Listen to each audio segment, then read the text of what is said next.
Joining me now is Aarti Shankar, policy analyst at the think tank Open Europe. It's interesting, isn't it, because we're hearing David Davis wants to limit the transition period, yet it appears in the leaked draft of the EU's negotiating position that there is, quotes, a readiness to amend a period set to last just 21 months. So are we seeing, as it were, Europe arguing for a softer Brexit process than the British government is prepared to sign up to? Well, I think the British government has said in the past that this transitional period will be around 2 years. So they've left a little bit of leeway there in what that definition will be. But I think you're right to say that what David Davis will be attempting to do today when he lays out the plan for the transition period is very much to ease concerns around from Brexiteers on the backbenches, not just about how long the transition period lasts, but what exactly it entails. What he will actually be setting forward, though, on the whole, is a status quo standstill transition, where he says, as he said earlier this week in his evidence session to the Brexit Select Committee, that the UK will largely mimic its current relationship with the EU single market and its current relationship with the EU's customs union. But for that limited period. But for a limited period of time. But that has caused some concern, both among backbenchers and in the public, perhaps, that this would mean, for the first time, the UK has become a rule taker from the EU, where it has no influence. But in a sense, what he'll be trying to do is to fence himself in on both sides, to say to people like William Rees-Mogg and the Conservative Research Group, look, this will only be for a limited period, but to say to the other side, British business, CBI perhaps, but during that period not much is going to change. Absolutely. This is the aim of the transition period, both to provide kind of certainty for businesses that they will not have to change immediately in the future, and to give one of the things that the UK government will have to show as well is that this will give them the breathing space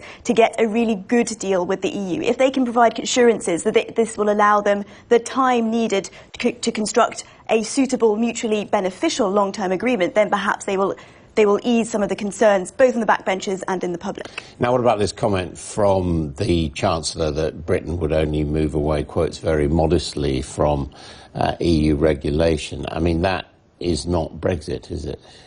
Well, certainly the fallout has shown us just how much concern that has caused, and also just how fragile that balance is, that truce is in the government right now between cabinet ministers who are arguing that really all emphasis should be placed on minimal disruption as we leave the EU, and those who argue that actually what we need to do is secure the freedom to diverge in the future. Chancellor's comments yesterday seem to really put a lot of strain on that balance. And there are those who will argue that actually he didn't foray that far into elaborating what the government's vision is. But what he did say was quite striking. He said that there would be very modest differences between the alignment and the integration of the UK and EU economies post-Brexit, but also that he wanted a very close relationship on the movement of people. Now, that might raise some concerns about what exactly is the long-term relationship the UK is looking to strike with the EU in terms of its relation to the single market. Will the UK be very tightly bound to the rules and obligations of the single market? Will the UK be tightly bound to the EU's regulatory model? We don't have answers on that yet. And yet, when it comes to the customs union, for example, and they're talking about a customs union rather than the customs union, unless the UK continues to participate in a customs union, we would, for example, end up with a hard border on the island of Ireland between North and South. Well, specifically on the border on the island of Ireland, it's not just a question of the customs union. I agree that leaving the customs union does raise a lot of questions about what infrastructure will be necessary on that border. That said, this question very clearly, as was shown at the end of last year, this question is not just about the customs union, it's also about regulation, about the relationship the UK will strike with the EU single market. The real tense point now is about whether or not the UK will have regulatory alignment with the Republic of Ireland after we leave the EU. Now, that has more to do with what relationship we strike with the single market. So it's not going to be as easy as saying, well, if we set up a new customs union with the EU, we have solved the border on the island of Ireland. There are still other questions that lie there. Now, Mrs May, as we all know, likes to play her cards close to her chest, and as you've been saying, there seems to be an effort to appease the various wings of the Conservative Party underway.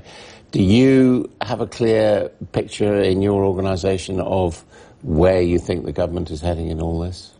Well, I think so far the government has said we will be leaving the single market, we'll be leaving the customs union. What the Chancellor's comments raised yesterday, and equally his clarification after that, is really, well, what does that mean? Will this be a technical exit from the customs union and the single market, whereby in the long term we actually align ourselves extremely closely with the EU model nonetheless? Or are we looking for a looser relationship where we're looking to strike a free trade agreement with the EU, perhaps with customs cooperation and perhaps more cooperation in particular service sectors like financial services. But we are looking also for that freedom to diverge from the EU regulatory model. Now that is really the kind of the dichotomy that we have here, and we need to find a way between that. But so far the government has not reached a consensus on this. Okay, thank you very much indeed.